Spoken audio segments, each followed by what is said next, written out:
anak ko guys, galing school, biglang nagutom. Kaya ito, gusto daw niyang magluto ng noodles with egg.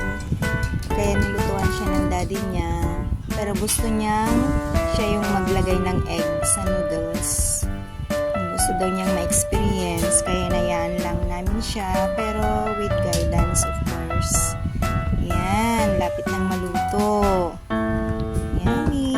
Noodles sa mainit na panahon guys. Yan na yung noodles ni Noah. Halu-haluin natin para hindi magbuo yung egg. Yan. Nagutom siya from school. Hi baby love. Happy siya. Yan. Patry natin yung ginawa nating barley juice. Hindi mo kasi malalasahan yung powder niya kasi may milk siya. Sabi ko mas masarap ito kaysa sa Coke. Eh nagustuhan naman niya, masarap daw.